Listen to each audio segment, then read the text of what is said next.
Fala pessoal, obrigado pela presença. Hoje nós iremos estudar um pouco sobre Cristo em todas as Escrituras, procurando enxergá-lo nelas, desde o Antigo até o Novo Testamento. Então vamos começar lendo João 5, versículo 39. Jesus diz assim: examinai as Escrituras, porque nelas pensai que tendes a vida eterna, e são elas que testificam de mim. Veja que naquele tempo as Escrituras Sagradas eram o Antigo Testamento. Então a Bíblia do Antigo Testamento ali é a referência para a nação judaica. E o que eles deveriam fazer? Deveriam, a partir disso, estudar as profecias messiânicas. Contudo, a gente vai estudar nas Escrituras, né? Não foi isso que aconteceu. Poucas pessoas estavam preparadas, de fato, para o primeiro advento de Cristo, tipo Ana, Simeão, né? Que inclusive o Espírito lhes revelou que, né, eles haveriam de ver o Messias ali no momento do nascimento e não veriam a morte antes de vê-lo, né? Ver a salvação de Deus em Cristo. Outras pessoas que, em tese, estariam preparadas, né? A família de João Batista,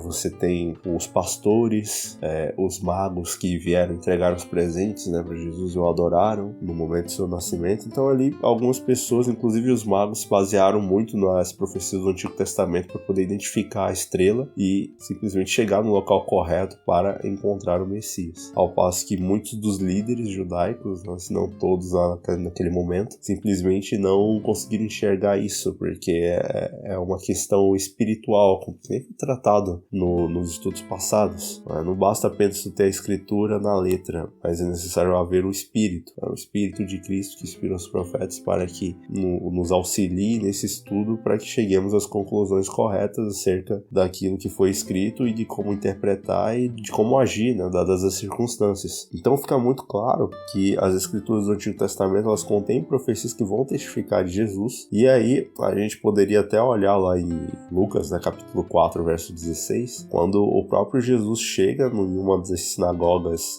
de uma cidade lá, e ele lê o profeta Isaías, no capítulo 61, ali a partir do versículo 1, 2, né, por aí, quando ele diz que o Espírito do Senhor está sobre mim, pelo que me ungiu para evangelizar os pobres, libertar os cativos, né, apregoar o ano aceitável ao Senhor. Diz que ele cura também os quebrantados de coração, né, apregou toda essa libertação que envolvia o ano do jubileu, né? Essa ideia simbólica da libertação, de simplesmente devolver as posses, né, às pessoas, por ocasião ali desse período aí de 50 anos, basicamente. Então ele vai mostrar essa ideia de simplesmente libertar as pessoas do pecado, né? Agora, uma vez que ele apregou esse ano aceitável ao Senhor, e diz lá que ele foi ungido pelo Espírito, né? E o interessante é porque nessa sinagoga ele chega para obviamente, uma das profecias que apontam literalmente o que o Messias faria, e ele chega e diz: hoje se cumpriu a escritura. E o que os líderes, o pessoal da comunidade ali faz? Pega a corda, fica com raiva e expulsa o próprio Messias da sua sinagoga. E depois disso é que alguns discípulos percebem aquilo, né, e vão seguir a Jesus, né? Então é interessante observar esses pontos, porque o Messias começa o ministério dele, obviamente lendo já uma profecia messiânica a seu respeito, né? Começando lá em Isaías capítulo 61. Analisando o Antigo Testamento, você vai encontrar Cristo ali. Só que é necessário, como foi falado, o Espírito para que as interpretações estejam de acordo com a vontade de Deus e não necessariamente com os preconceitos ou ideias preconcebidas que os seres humanos têm acerca dessas profecias. Então, no caso, falando acerca dos discípulos, né, Felipe ele tinha encontrado Natanael lá em João 1,45, né, a gente vai encontrar essa informação. Felipe diz para Natanael o seguinte: nós encontramos aquele de quem escreveram Moisés na lei e os profetas, Jesus de Nazaré, filho de José. Então é possível exclamar de fato que, como muitos tradutores, né, na época ali que estavam traduzindo a Bíblia, de que em suas numerosas passagens é possível ver o Messias nelas, porque elas de fato testificam cada profecia, desde a semente da mulher lá em Gênesis 3,15, né, até o servo sofredor, né, em Isaías 53, você encontra cada profecia, cada elemento ali vinculado a essa ideia do Messias. Então, em todos os livros do Antigo Testamento, praticamente está comprovado ali, latente, essa ideia de que um dia o Filho de Deus viria e morreria no lugar do pecador. O próprio santuário de Israel já mostrava isso, pelo fato fato de Cristo ser tanto o caminho, a verdade e a vida, que eram como eram chamados os compartimentos do santuário, né? Pátio, lugar santo e santíssimo, o pátio como sendo o caminho, o lugar santo a verdade, e o lugar santíssimo onde habitava o Shekinah, que era a glória de Deus ali, a presença do santo como sendo a vida. E Jesus assume praticamente todos os símbolos que envolvem o santuário, desde a água da vida, né, que tinha ali na pia, representava a purificação, o altar de sacrifício, o próprio sacrifício, que ele era o Cordeiro de Deus que tira o pecado do mundo. Ele estava na presença do sacerdote, né, que faz a mediação, né? Lá em 1 Timóteo 2,5 a gente vai encontrar essa informação, que há um só Deus e um só mediador entre Deus e os homens, Cristo Jesus homem, pegando justamente essa referência ao santuário. Então todos os símbolos, inclusive do santuário israelita, eram símbolos de Cristo. E de fato ele cumpre todas essas profecias aí ao longo do seu ministério. Então os discípulos, para identificar o Messias, eles já fizeram essa referência, essa ligação entre o Messias, né, e a lei de Moisés, o que estava escrito nelas, e também nos profetas. De quais palavras Cristo disse que os discípulos deveriam aprender sobre sua morte e ressurreição? Lá em Lucas 24, versículo 25 e 26, diz assim: Então ele lhes disse: Ó tolos e tardos de coração, para credes em tudo o que os profetas falaram. Não convinha que o Cristo sofresse essas coisas e entrasse na sua glória? Então, de quais palavras eles deveriam aprender? Deveriam aprender acerca do que estava escrito, em tudo que os profetas falaram.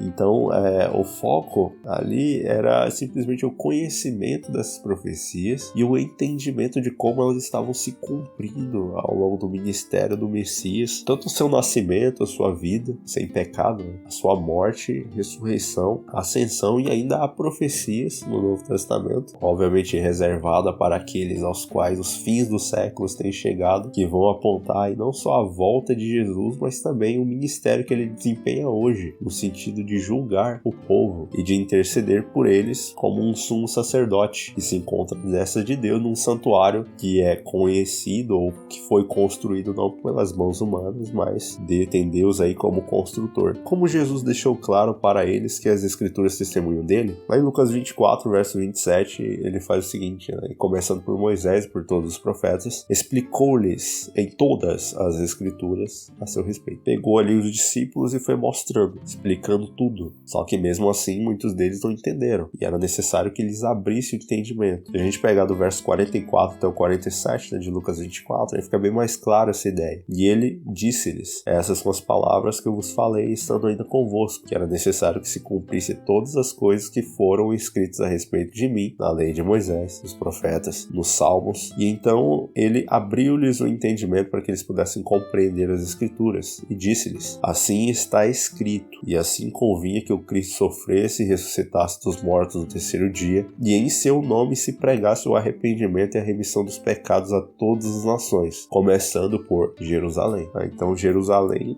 foi dada essa oportunidade de ter esse conhecimento do Messias, mas eles rejeitaram. Agora era necessário que se pregasse também para os outros povos e se mostrasse através das escrituras o Messias como o Salvador. Onde na Bíblia encontramos a primeira promessa de um Redentor? Então vamos voltando lá para o Antigo Testamento para começar a enxergar Cristo nas Escrituras, Gênesis 3, 14 e 15, onde há a primeira promessa de um Redentor. Lembra que Adão e Eva caíram em pecado?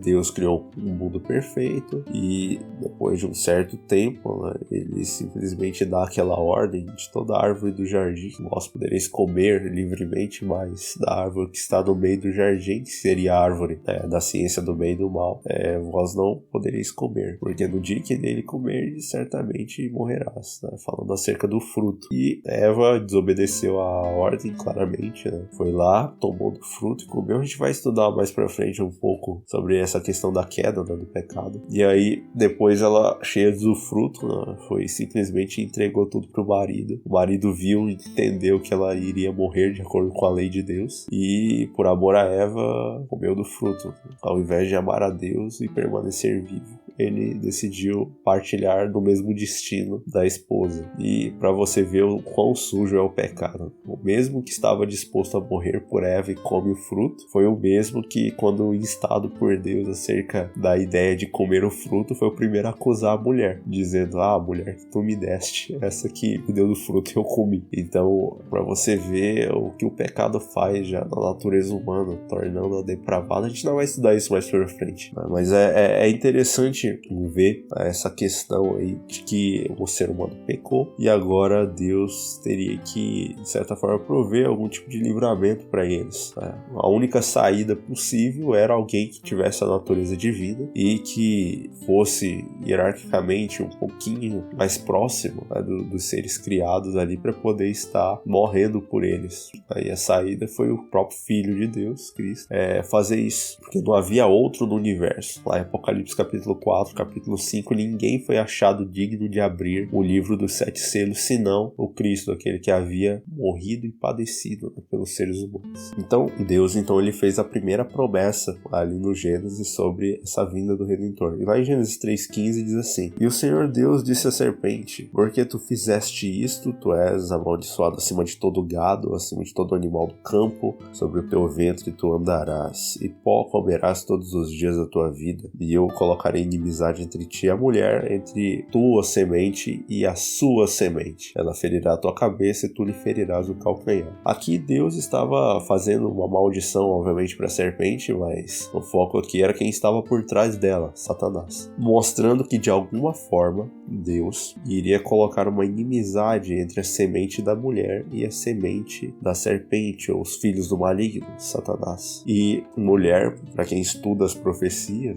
de acordo com Efésios capítulo 5, mulher é o símbolo da igreja. E aí você percebe essa ideia de que, de fato, a semente da mulher, ou os descendentes da igreja de Cristo. Lembrando que igreja não é instituição, é quem guarda os mandamentos de Deus e tem o testemunho de Jesus, de acordo com Apocalipse capítulo 12, entendeu? Tanto o verso 17 como você tem ali o Apocalipse 14, versículo 12 também. Então fica muito claro ali que a mulher, ou a igreja de Deus, quem guarda os mandamentos ou procura fazer a vontade de Deus, iria ter uma inimizade contra os descendentes da serpente. E quem são os descendentes da serpente? Jesus uma vez falou sobre o trigo e o joio, e os anjos perguntaram: você quer que a gente recolha o joio? Aí ele falou: não, para que não danifiqueis também o trigo, permitam que os dois cresçam juntos. E aí, na ceifa, vocês separam o trigo para o celeiro e o joio para ser atado em feixe para ser queimado. Então, haveria essa inimizade, mas aqui está falando não necessariamente dos descendentes, mas do descendente, da semente da mulher. E quem que seria a semente da mulher? Cristo, que descenderia ou viria da igreja de Deus, veio de Israel, veio dos judeus, e ali é simplesmente o Messias ao longo do seu ministério, sua morte, diz aqui que ele feriria a cabeça da serpente e tu lhe ferirás o calcanhar, Então fica também nítida, bem latente uma outra ideia de que o próprio Messias iria destruir Satanás, porque é uma ferida mortal na cabeça, e diz que a serpente feriria o calcanhar de Cristo. Ferir o calcanhar é uma ferida, mas não para a morte, simbolizando justamente a morte de Cristo, que embora ele tenha morrido, ele ressuscita ao 3º dia, mas através da morte dele se garante que a serpente um dia será destruída. É como Paulo diz, que em breve, quando o Senhor Cristo vier, ou seja, o Senhor Jesus esmagará Satanás debaixo dos vossos pés. Então vem trazendo de fato essas ideias, e aqui a gente encontra esse proto-evangelho de que um dia Cristo viria e morreria pelos seres humanos, causaria justamente essa inimizade. Por isso que lá em Apocalipse 12, 17 diz lá que irou-se o dragão contra a mulher e foi pelejar contra os restantes da sua descendência, os que guardam os mandamentos de Deus e têm testemunho de Jesus. Então se vê essa ideia de Satanás perseguir, matar, não necessariamente a mulher, mas os descendentes, aqueles que permanecem fiéis à semelhança de Cristo, que foi fiel, e foi de fato o descendente da mulher.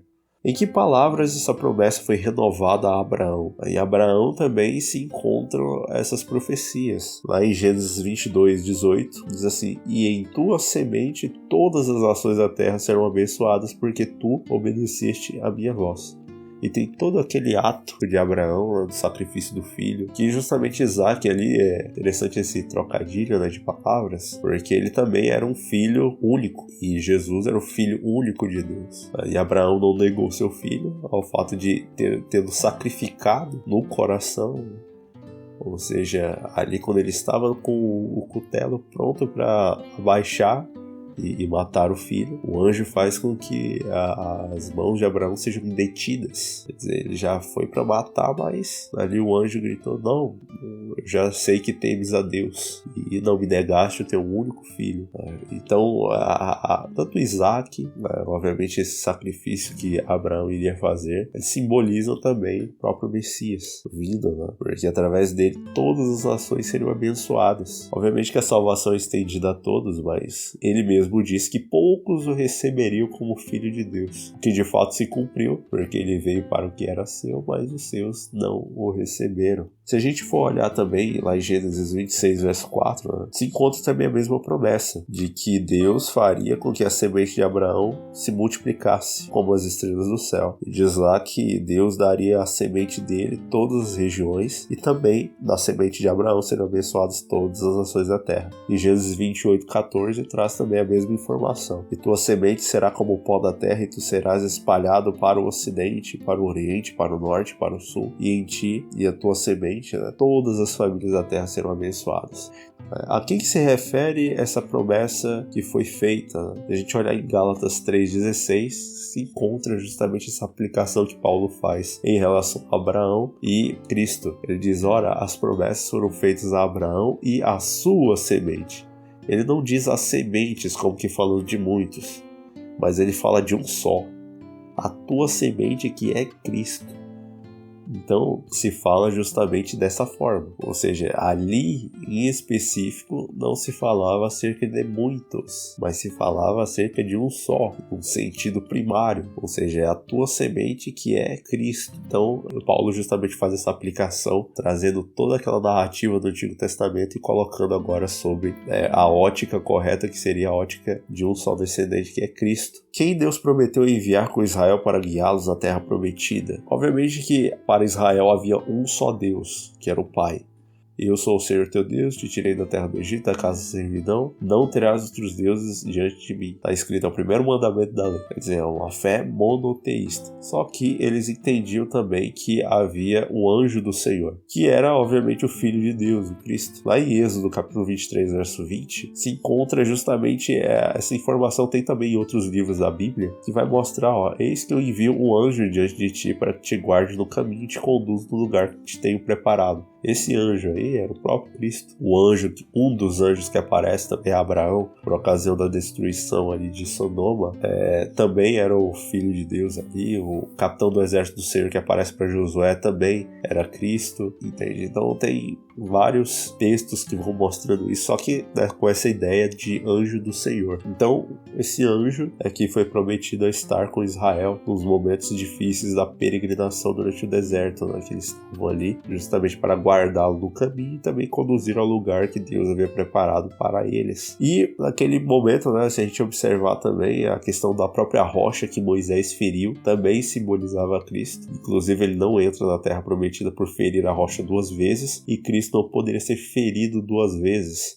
Se você olhar lá em 1 Coríntios 10, verso 4, Paulo também aplica a própria questão do povo de Israel ter peregrinado, ter bebido, né, de uma bebida espiritual. Vai estar linkando isso, vinculando isso à pessoa de Cristo. Diz assim, em 1 Coríntios 10, verso 4, beberam todos de uma mesma bebida espiritual, porque eles bebiam da rocha espiritual que os seguia, e a rocha era Cristo.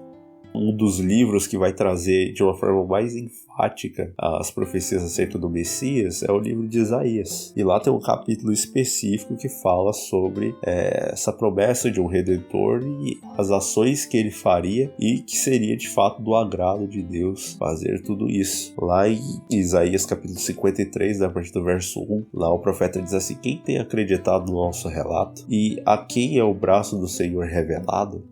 E a partir daí ele vai descrever as ações do Messias, porque ele crescerá diante dele como uma tenra planta, uma planta pequena, e como uma raiz de terra seca. Diz lá que não tem forma, não tem formosura, e quando nós viemos a vê-lo, não havia beleza nele que nos agradasse. Ele era desprezado, rejeitado entre os homens, um homem de dores e familiarizado com a tristeza. E nós escondíamos dele a nossa face igualmente. Diz que ele foi desprezado e tido como se fosse nada. Certamente ele suportou também as dores dos seres humanos, carregou as nossas tristezas. Contudo, nós o considerávamos ou consideramos atingido, ferido de Deus e também afligido. O capítulo lá também vai falando um pouco sobre essa questão de que ele foi ferido pelas transgressões, foi esmagado pelas iniquidades cometidas pelos seres humanos. O castigo que nos traz a paz estava sobre ele, pelos seus açoites que o feriram, nós fomos curados. Todos nós, como ovelhas que havíamos nos desviado, né? No caso vai falando ainda dessa ideia dele ser o próprio caminho que o Senhor tem posto, né, diante de nós, e que o Senhor colocou sobre ele a iniquidade de todos. Ele foi tirado da prisão e do juízo, e quem declarará a sua geração? Porque ele foi cortado da terra dos viventes. Pela transgressão do meu povo foi ele chagado, e ele fez a sua sepultura como perverso e com o rico em sua morte, porquanto ele não tinha feito nenhuma violência nem engano algum se achou em sua boca. Contudo, agradou ao Senhor ferido, e ele o submeteu a padecimento. Quando tu vieres a fazer da alma dele uma oferta pelo pecado, ele verá sua descendência, e ele prolongará seus dias, e a vontade do Senhor prosperará nas mãos dele. Ele verá o penoso fruto do trabalho de sua alma, e estará satisfeito. Pelo seu conhecimento, meu justo servo justificará muitos, porque ele carregará as iniquidades deles. Portanto, eu dividirei para ele uma porção com o grande, e ele dividirá o despojo com o forte, porque tem derramado sua alma até a morte. E ele foi contado com os transgressores, e ele carrega o pecado de muitos e fez intercessão pelos transgressores. Lá em Zacarias 11, versículo 12, né, olha só o que está escrito. E eu lhes disse, se achardes bom, dai-me o meu preço, se não, deixai-o. E pesar o meu preço, 30 peças de prata. Aqui é uma das profecias messiânicas, mas que fala acerca da traição de Jesus por Judas, que o vendeu aí por 30 peças de prata. E se a gente olhar lá em Mateus, ali no capítulo 26, versículo 14 e 15, diz assim, ó: Então um dos 12, chamado Judas Iscariotes, foi até os principais sacerdotes e disse-lhes: O que dareis? E eu lhe entregarei. E eles concordaram em 30 moedas de prata. Mais uma vez, uma profecia messiânica. Salmo 22, versículo 1. Meu Deus, por que me abandonaste? Por que estás tu tão longe de me ajudar e das palavras do meu bramido? Essa informação também é repetida lá em Mateus capítulo 27, verso 46, quando Jesus, em suas últimas palavras, ele simplesmente diz: E cerca da hora nona bradou Jesus em alta voz, dizendo: Eli, Eli, lama sabachthani. Isto é, Deus meu, por que tu me abandonaste? Onde nos Salmos estão registradas as palavras finais de Cristo. Olha lá o Salmo capítulo 31, versículo 5. Na tua mão eu entrego o meu espírito. Tu me redimiste, ó Senhor Deus da verdade. Se você comparar com Lucas 23, 46, diz: E Jesus gritando em alta voz disse: Pai, nas tuas mãos eu entrego o meu espírito. E tendo dito isso, ele rendeu o espírito. Como a ressurreição de Cristo é predita nos Salmos, se você olhar em Salmo 2, versículo 7, Cristo simplesmente mostra ali como é que ele haveria de ser ressuscitado. Diz assim: Eu declarei ao decreto, o Senhor me disse, tu és meu filho e neste dia te gerei. E depois os discípulos simplesmente fazendo uma aplicação disso. Se você olhar lá no texto de Atos, capítulo 13, versículo 33, lá os próprios discípulos dizem: Deus cumpriu a nós, seus filhos, ressuscitando a Jesus. Como também está escrito no segundo salmo: Tu és meu filho, hoje eu te gerei. Então Deus cumpriu essa promessa de ressuscitar Jesus, e eles usam esse texto do Salmo 2, aí, versículo 7, que mostra que Cristo é o Filho de Deus, portanto não haveria de permanecer na morte. Onde está novamente nos Salmos a ressurreição predita, ressurreição de Cristo?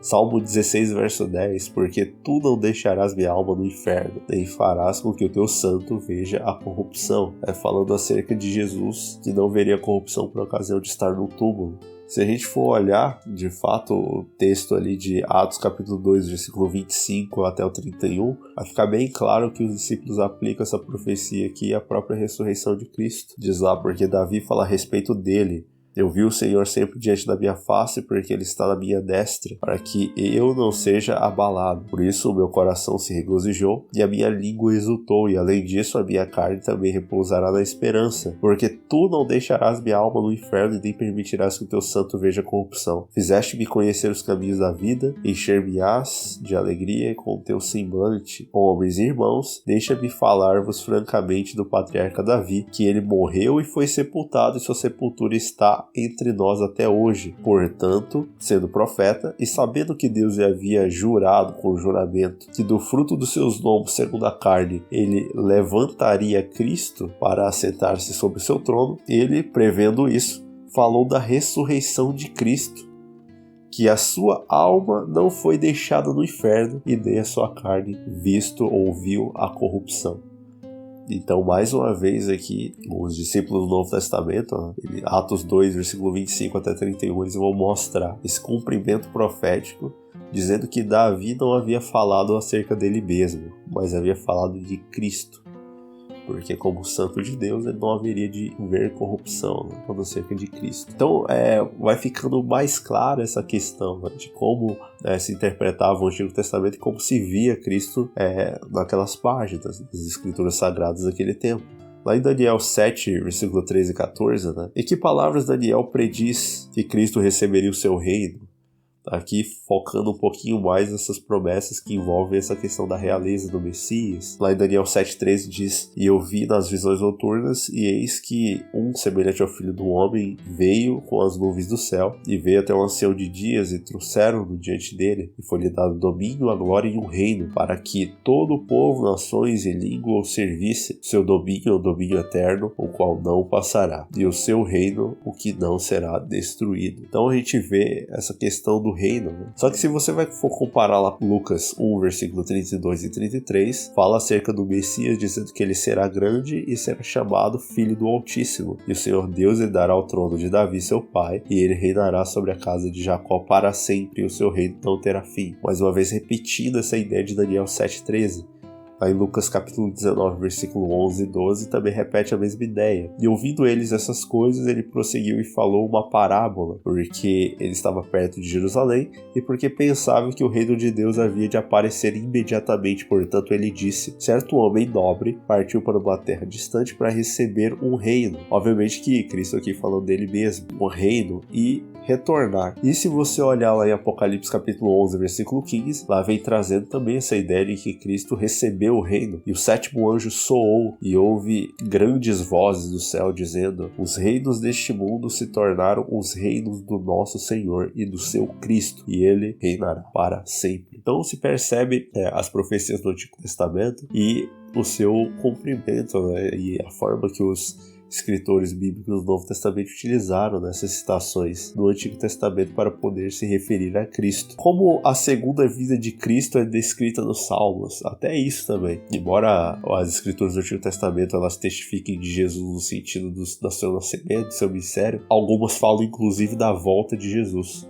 como é o caso aqui do Salmo 98, versículo 8 e 9. Diz assim: que as enchentes batam suas palmas, que os montes se alegrem juntos perante o Senhor, pois ele vem para julgar a terra com justiça e julgará o mundo e os povos com equidade.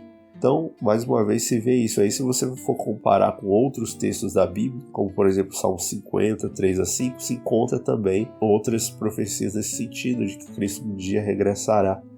Diz lá no Salmo 98, é isso que justamente a gente tocou aqui, de que de fato as enchentes baterão palmas, os montes se alegrarão perante o Senhor, pois ele vem para julgar a terra. E lá em Salmo 50, versículo 3 até o 5, diz: virá nosso Deus e não guardará o silêncio. O fogo devorará diante dele e será muito tempestuoso ao redor dele. Ele chamará os céus de cima e para a terra, para que ele possa julgar seu povo, juntar meus santos juntos a mim, aqueles que fizeram uma aliança comigo por sacrifício. Então, justamente vem trazendo essa ideia da vinda do Messias e da preparação dos justos que fizeram uma aliança com ele antes e procuraram, obviamente, guardar seus mandamentos e prestar essa aliança justamente com ele por meio do sacrifício. Então é interessante ver todos esses pontos. Então é possível sim encontrar Jesus em todas as escrituras e através desses ensinos ter fé de que tanto a vida dele foi real, como também a segunda vida dele será real. E diz aqui, né, não guardará o silêncio, será audível, presencial de fato. A gente ainda vai estudar, quem sabe, a volta de Jesus. E voltando nessa ideia do Antigo Testamento, alguns títulos de Cristo. Lá em Gênesis 3,15, né, Cristo é a semente da mulher. Êxodo 23 é o anjo. Lá em Números 24:17 é a estrela de Jacó. Deuteronômio 18:15-18, né? Ele é um profeta. Eu levantarei um profeta semelhante a ti. Falando acerca de Moisés, mas ali era Cristo, um profeta, né? Ele era também o capitão dos exércitos do Senhor, o Messias, e de acordo com Josué capítulo 5, verso 14. Um amigo mais chegado do que o irmão, em Provérbios 18:24. Cristo também, de acordo com Cantares 2:10, é o meu amado. E em Cantares 5, verso 10 também, é o principal entre 10.000. Tudo isso no Antigo Testamento, obviamente, né? Ele é o Pai eterno, de acordo com Isaías 9, verso 6, Príncipe da Paz, Senhor Justiça Nossa, de acordo com Jeremias 23, 5 e 6. Ele é o Filho de Deus, de acordo com Daniel 3, 25. Ele é o Filho do Homem, Daniel 7, 13. Ele também é Miguel, justamente vem essa ideia do grande príncipe, aquele que liberta os filhos de Deus, de acordo com Daniel 12, versículo 1. Ele é o ramo, em Zacarias capítulo 6, versículo 12 e 13. O mensageiro da aliança, em Malaquias 3:1. E também é o sol da justiça. Obviamente que existem muito mais títulos do que esses. Então só alguns exemplos. A Bíblia de fato está repleta. Existe, juntando o Antigo e o Novo Testamento, mais de 300 títulos de Jesus. Obviamente que estou mostrando só alguns por aqui. No Novo Testamento, Cristo é a palavra de Deus, de acordo com João 1, versículo 1. É o Cordeiro de Deus, de acordo com João 1:29. Também é o pão da vida, João 6:35. A luz do mundo, João 8:12. A porta das ovelhas, João 10, versículo 7. Ele também é o bom pastor, João capítulo 10, versículo 11. A ressurreição e a vida, João 11:25. O caminho e a verdade e a vida, João 14:6. A videira verdadeira, João 15, versículo 1. Ele também é a rocha, de acordo com 1 Coríntios 10, verso 4. E também é o último Adão, de acordo com 1 Coríntios capítulo 15, versículo 45. Só que há mais títulos. Ele é a principal pedra angular, Efésios 2, versículo 20.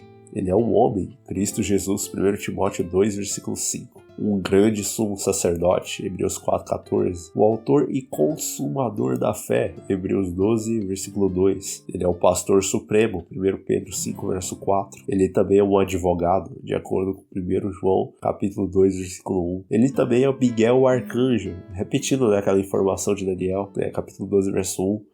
Ele é também aqui o arcanjo, de acordo com Judas 9, o arcanjo Miguel. Ele também, de acordo com Apocalipse, é o leão da tribo de Judá, Apocalipse 5, verso 5. Ele é a estrela da manhã, Apocalipse 22:16. E também Rei dos Reis e Senhor dos Senhores, Apocalipse 19, versículo 6. Então tem todos esses títulos de Cristo. Espero que esse estudo tenha ajudado, de certa forma, a compreender isso, de que não é possível estudar as Escrituras sem ver Cristo nelas, porque ele é revelado como personagem central das Escrituras, porque é por meio dele, unicamente, que os seres humanos podem obter a salvação e permanecer nessa condição até a sua breve volta.